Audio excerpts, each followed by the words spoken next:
So, my dad was always obsessing over this place, Godstone Island. It was just this constant background noise in my life, you know? All his frantic scribbling and weird pendulums. I guess I'm finally here to figure out if he was onto something or just deep in his own lore.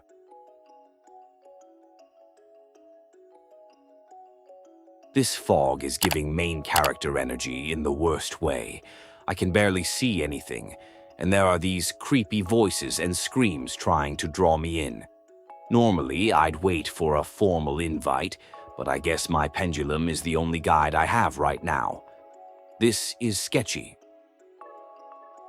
The vibe in this abandoned house is not it. These kids' drawings are everywhere, and they all have the same creepy man in them. It's like a low-budget horror movie setup. I'm just trying to get out of the mist, but something tells me this house has its own issues. Okay, so there's this super intense quote about ravenous wolves and victory over death, which is not comforting at all. Right after, a literal ghost woman pops up. She looks pale and trapped, and I'm pretty sure I need to know her name to get into the basement. This is getting complicated.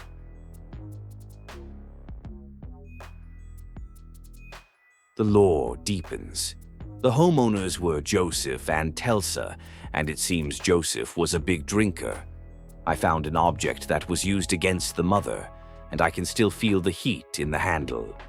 The energy here is just heavy with bad memories and unresolved drama. This is a mess. The ghost is back, and now she's in the whole house. I had to use this special sigil to trap her for a bit, but it feels like a temporary fix. It's like putting a band-aid on a massive ghost-shaped problem. She is not happy that I'm here crashing on her haunted couch. I'm piecing together the family's story. The albino girl was named Whitney, and she was under a doctor's care. Found a letter saying the whole village was gossiping about her. Imagine your whole town making you their main source of drama. That's a tough break for a kid. Finally reached the Godstone, the thing this whole island is named after. It feels like the epicenter of all the weirdness. Whatever secrets this place is hiding, I'm here to put them on blast. It's time to get some answers about my dad and this family curse he was so obsessed with. Just had a wild vision of my dad, Gabriel, returning to the island. Everyone was so happy to see him. It makes me wonder if this is a clue to finding him or just the island messing with my head. The lines between past, present, and ghost vision are getting super blurry. So, this pendulum my dad left me is not just for show. It's imbued with some kind of temporal magic, letting me literally reverse the sands of time. This is a total game changer. Maybe I can actually fix some of the messed up stuff that went down here instead of just observing it. Met a ghost doctor named Saunders. He started yapping about some ritual and how he needs my help to make a special formula. It involves gathering freshly diseased tissue and other totally normal ingredients. Looks like I've officially become the island's supernatural intern, running errands for ghosts. I'm learning more about Whitney's story through these heartbreaking children's drawings. Her dad seemed sad because of her sickness, but her mom loved her a lot anyway. It's a really sad vibe seeing this family's life laid out in crayon. The feels are real with this one, not gonna lie.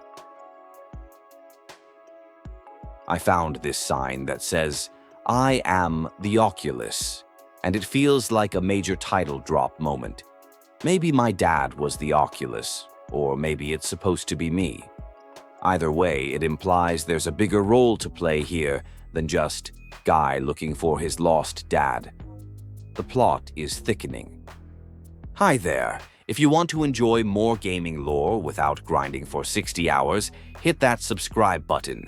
I do the grinding so you don't have to. Your support really helps the channel. The ghost doctor is at it again. After I made his weird formula, He sent me on another fetch quest to get Whitney's nails from his car. He says it's crucial for ending this whole mess. This is getting weirder by the second, but I guess I have to trust the process. Or the ghost.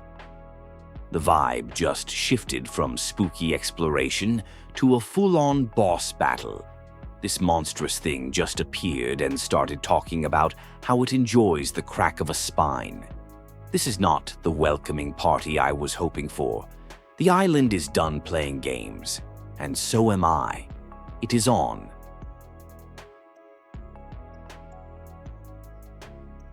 Now I'm at an old orphanage, and of course it's just as cursed as the rest of the island. Someone completely wrecked a statue here, and it feels intentional. This place is radiating bad energy, and I'm starting to think a lot of the island's trauma is centered right here.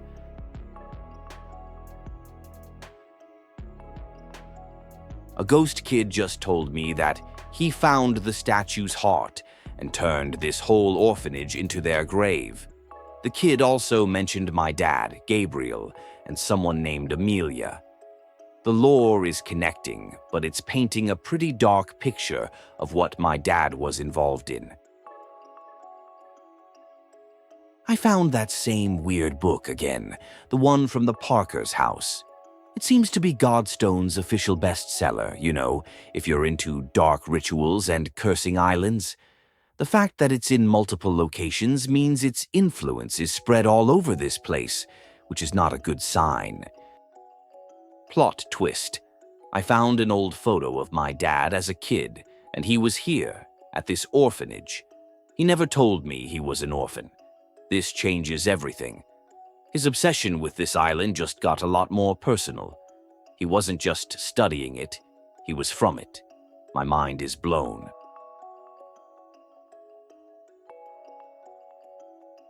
Things just took a turn for the mystical. I had this tarot reading session where the cards were all about the destruction of old ways and a chance for a new beginning. It's all very symbolic, talking about thresholds and major life transitions. I guess that's one way of saying things are about to get even crazier.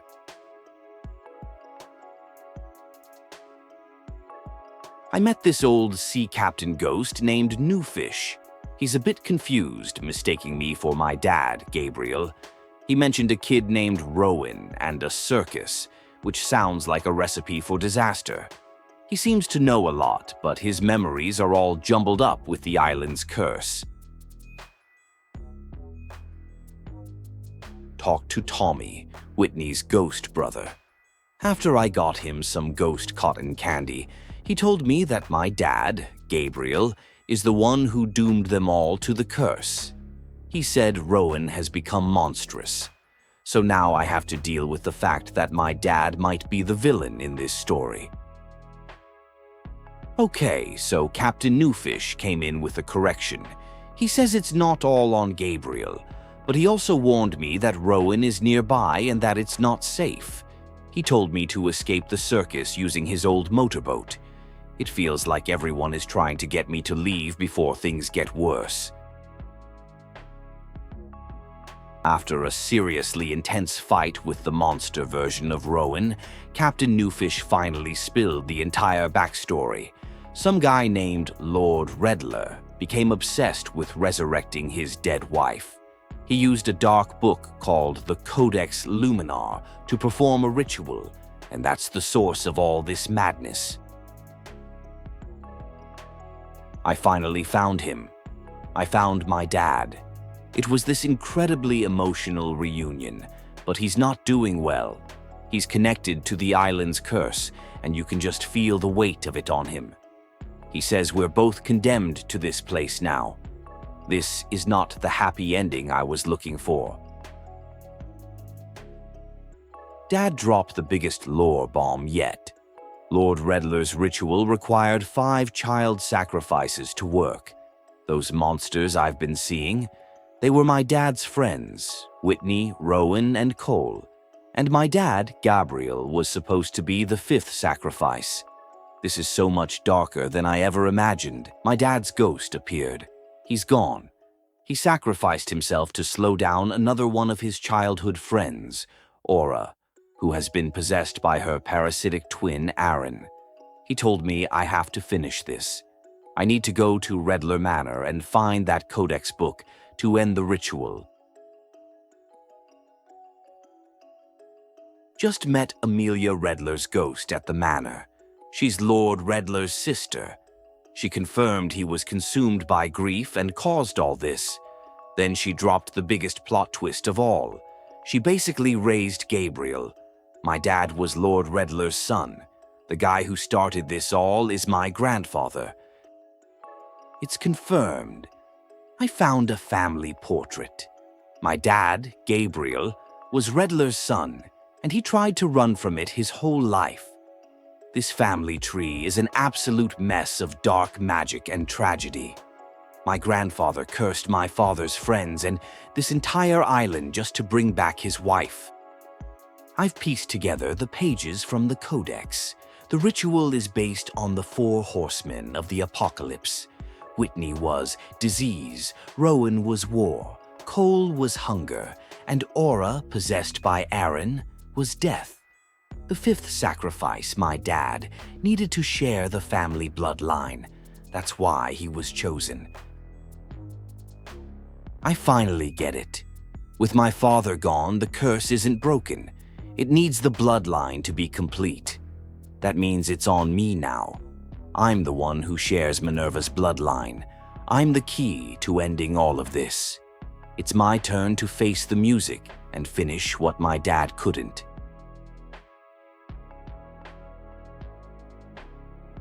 It's the final showdown with Aaron, the parasitic twin who is the true consciousness behind the island's suffering. The pre-fight yapping is off the charts.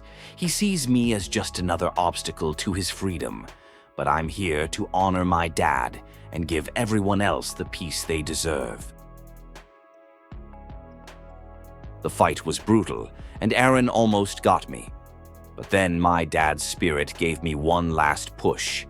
Using my own blood and the pendulum, I became the final sacrifice. I am the fifth. I am Alan Rebels. I'm choosing to end this cycle of pain right here and right now. It is finished.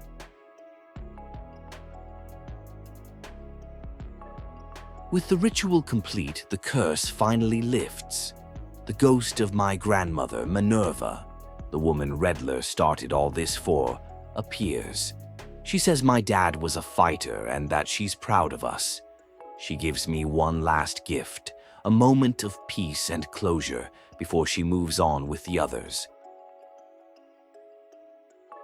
I came here looking for my father, but I found my entire twisted family history.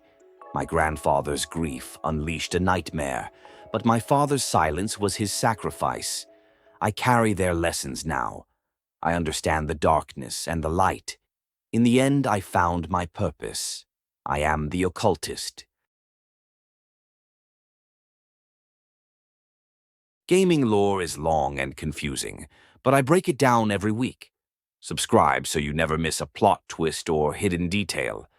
Thanks for watching.